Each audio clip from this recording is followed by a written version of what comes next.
মহাবাহু দা ব্ৰহ্মপুত্ৰ এখন নতুন অসমীয়া সিনেমা আৰু তাৰে এটা নতুন ৰিলিজ ডেট আহিছে আগৰ ৰিলিজ ডেটটো এতিয়া সিনেমাখন ৰিলিজ হোৱা নাই গতিকে সকলো আপডেট দিম আপোনালোকক অসমীয়া কন্টেন্টৰ ওপৰত চেনেলটো প্ৰথমে লাইক শেয়াৰ সাবস্ক্ৰাইব কৰি দিয়ক আৰু কমেন্ট কৰি জনাব আপোনালোকে কেনেকুৱা পালে আৰু শেষলৈ ভিডিওটো চাব তো মহাবাহু দা ব্ৰহ্মপুত্ৰ এখন সিনেমাৰ আমি ট্ৰেইলাৰৰ ওপৰত ৰিভিউ দিছিলো আপোনালোকে চোৱা নাই যদি গৈ ট্ৰেইলাৰৰ ৰিভিউটো চাওক পিটি অংকনা আছে আৰু আমি কৈছিলো যে বিহু এটেকৰ দৰে নহলে হল সিনেমাখন আৰু যিয়ে নহওক সিনেমাখন অৰিজিনালি ৰিলিজ হোৱা কথা আছিল 19 জুন তাৰিখে কিন্তু এইখন মুভি পষ্টপন হল আৰু এটা নতুন ডেট আহি পৰিছে আৰু সেই নতুন ডেটটো হল 24 জুলাই তো 24 জুলাই 2026 মানে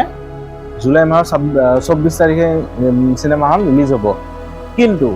24 জুলাইত আৰু এখন সিনেমা ৰিলিজ হ'ব সেইখন হল XYZ নতুন অসমীয়া সিনেমা ইয়াৰ ওপৰতো আমি ৰিভিউ বনাইছো পোষ্টাৰ মুকলি হৈছে গান এটা ওলাইছে গতিকে আৰু 3 তাৰিখে ককা দেউতা নাতি আৰু হাতীটোও ওলাব গতিকে 24 জুলাইত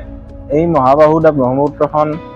ৰিলিজ হয় নে আৰু পিছুৱাই এটো চাবলগীয়া হ'ব কাৰণ অলৰেডি পিছুৱাইছে সিনেমাখন গতিকে এটোৱে আছিল শৰ্ট আপডেট কেনেকুৱা পালে জনাব ভাল পালে লাইক শেয়াৰ সাবস্ক্ৰাইব কৰি দিব আপোনালোকে তেতিয়ালৈ আহিছো থ্যাংক ইউ বাই বাই